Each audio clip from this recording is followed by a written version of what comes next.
എന്നെ കുറിച്ച് തന്നെ എന്നെ പരിചയപ്പെടുത്തേണ്ട കാര്യമില്ല. എന്നാലും തുടക്കത്തിൽ രാജേഷ് പറഞ്ഞു ഞാൻ ഒരുപാട് സ്ട്രഗിളിലൂടെ വന്ന ആളാണ്.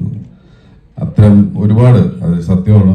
അതിനെല്ലാം ഒരു ഫുൾഫിൽനെസ് കിട്ടുമല്ലേ, നമുക്കൊരു തൃപ്തി കിട്ടുന്ന മൊമെന്റ് ആണിത്. കാരണം എൻ്റെ ജീവിതത്തിൽ ഇത് സ്വപ്നമാണോ സത്യമാണോ എന്നൊക്കെ ചോദിച്ചു കഴിഞ്ഞാൽ അത് പറയാൻ എന്താ പറയുക, ഭയങ്കര ഭാഗ്യം. മണിസാറിൻ്റെ കൂടെ വർക്ക് ചെയ്യുന്നു, അതും മണിസാറും കമൽ സാറും വർക്ക് ചെയ്യുന്നു. കമൽ സാറിനെ ദൂരത്തുനിന്ന് കാണണമെന്ന് ആഗ്രഹിച്ചിട്ടുള്ള ആളാണ്.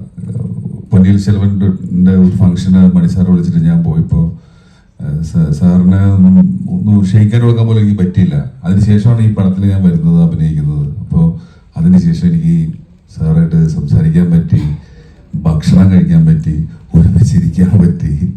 അത് എന്താ പറയുക, ഞാൻ നേരത്തെ പറഞ്ഞ ഒരു ഫുൾഫിൽനെസ് എന്ന് പറയില്ലേ, തൃപ്തി. എനിക്കൊരു തൃപ്തി തന്നതാണ് ഈ മൊമെന്റ്. ദൈവത്തിന് നന്ദി. Thank you. അതുപോലെ Gopalan sir, thank you sir.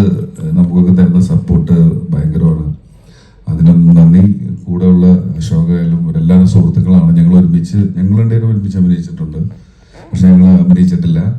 പക്ഷെ ഈ സിനിമ തഗ് ലൈഫ് ഭയങ്കര ഒരു എക്സ്പീരിയൻസ് ആയിരിക്കും. കാരണം രവി കെ ചന്ദ്രൻ, എ റഹ്മാൻ, ശ്രീകർ പ്രസാദ്, മണിരത്നം, എൻ്റെ വണ്ണാലോളി കമലഹാസൻ, ഇവര് വരുന്ന ഒരു സിനിമ എന്ന് പറയുമ്പോൾ നമ്മളിപ്പോൾ ഇങ്ങനെയൊന്നും പ്രൊമോട്ട് ചെയ്തില്ലെങ്കിൽ പോലും അത് നമ്മൾ കൊണ്ടാടുമോ.